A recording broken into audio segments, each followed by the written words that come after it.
With profound humble gratitude and love to all venerated enlightened masters, we bow to the Almighty in soulful gratefulness for gifting us with their holy blessed presence.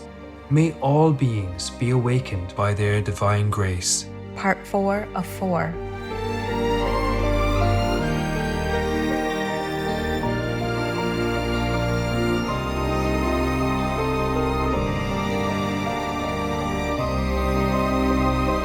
Etc.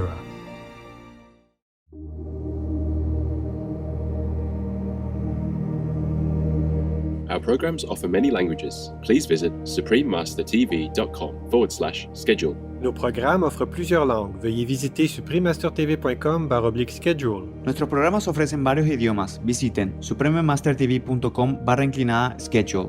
Rancangan kami menawarkan banyak bahasa. Sila kunjungi suprememastertv.com/kataban schedule. Whatever precepts enjoined upon him he is persuaded are true, these must he follow out in his daily life. For only in this way will philosophy be of profit to anyone. Please continue watching for the practical wisdom of Stoic philosopher Gaius Musonius Rufus, vegetarian. Vegan. Conscience at ease? Of course, you knew it.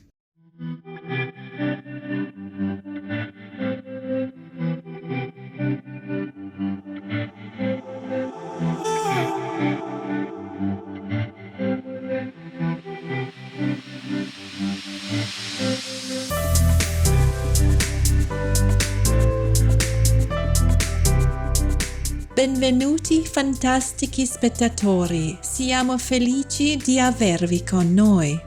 This means welcome amazing viewers, we are happy to have you with us in Italian, the official language of Sardinia. I'm Giulia.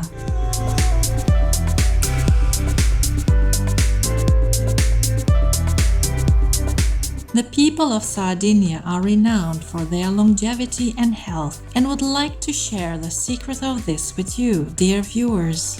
It is due to the plant-based diet, which brings enormous benefits to the body and mind.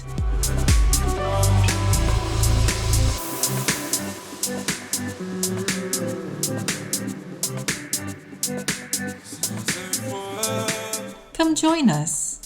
May peace and happiness reign on earth as we all turn towards benevolence and compassion to all.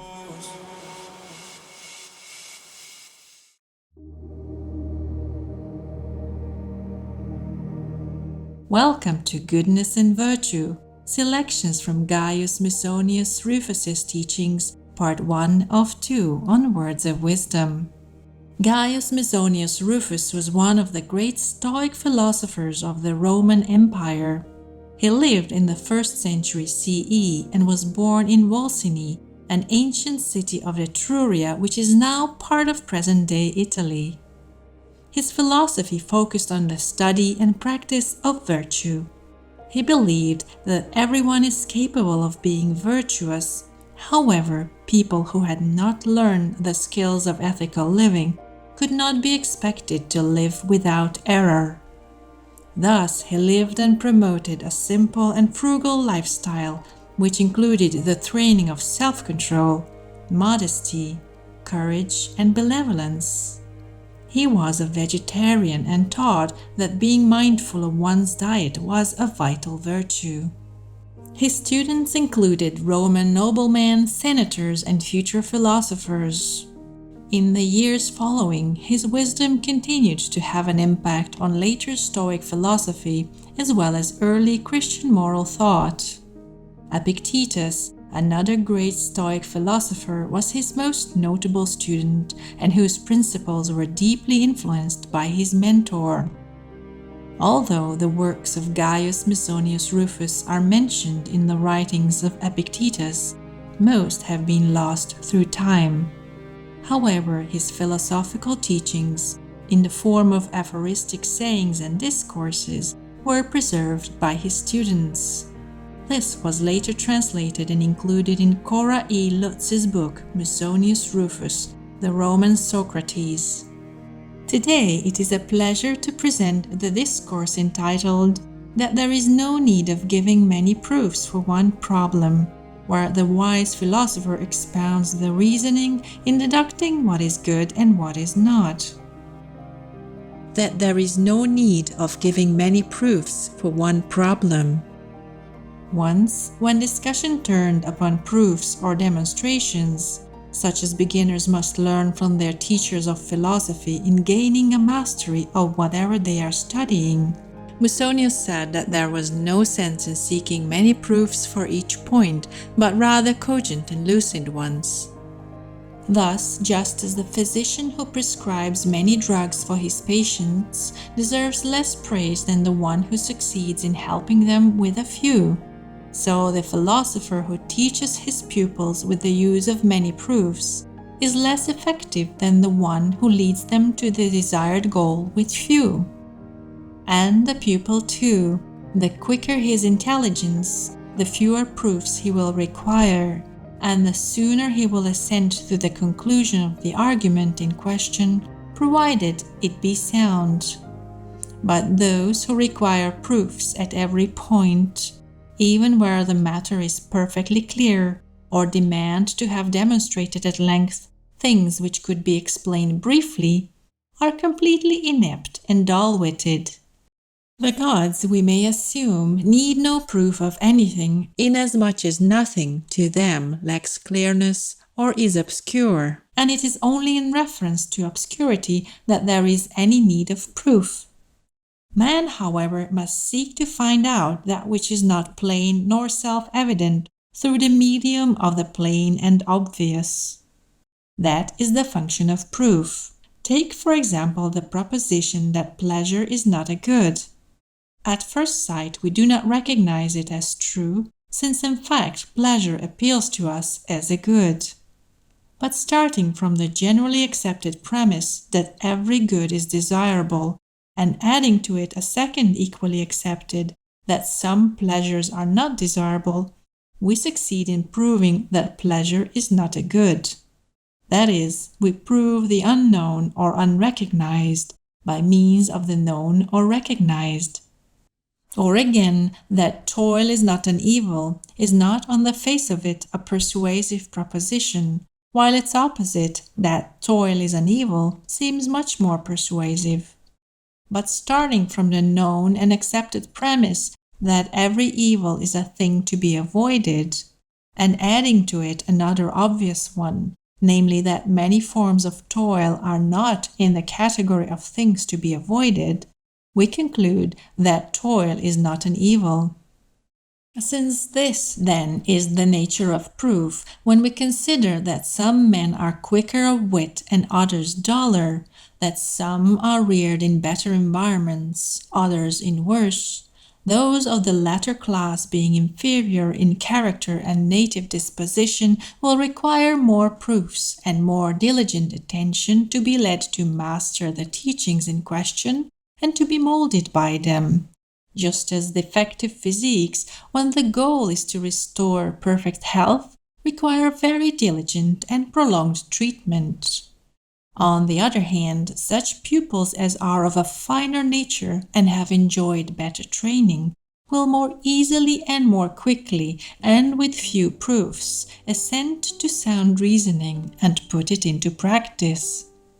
How true this is, we may readily recognize if we chance to know two lads or young men of whom one has been reared in luxury, his body effeminate, his spirit weakened by soft living, and having besides a dull and torpid disposition.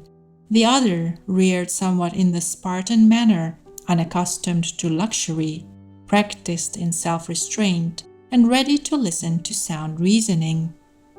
If then we place these two young men in the position of pupils of a philosopher, arguing that death, toil, poverty, and the like are not evils, or again that life, pleasure, wealth, and the like are not goods, do you imagine that both will give heed to the argument in the same fashion, and that one will be persuaded by it in the same degree as the other?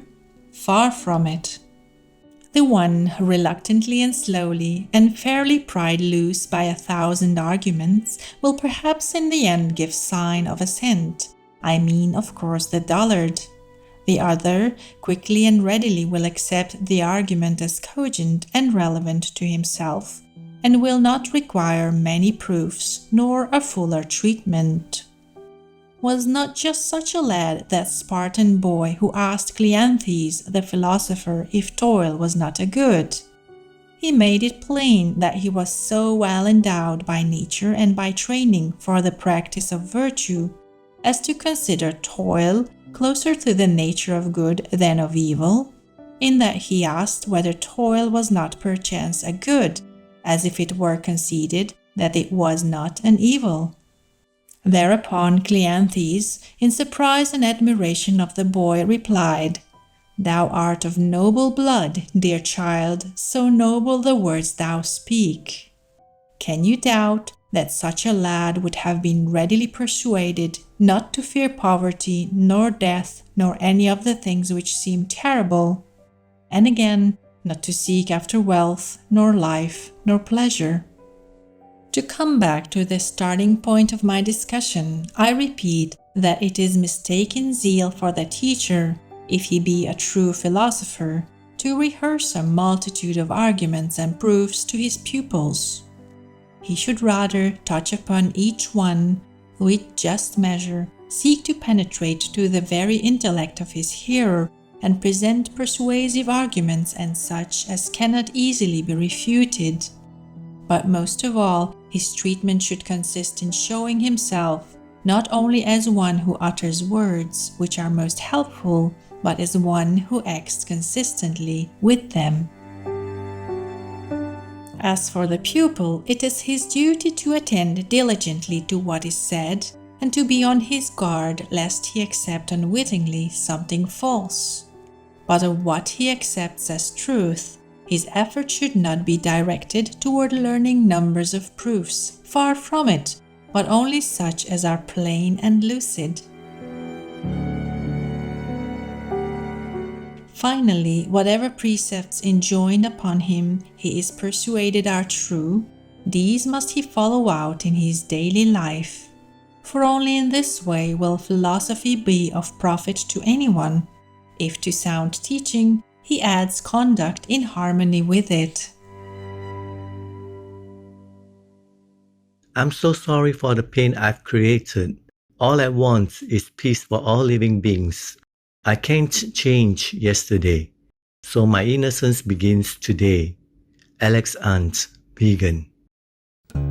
Enchanting viewers, thank you for your company today. Please join us tomorrow for part 2 of this program.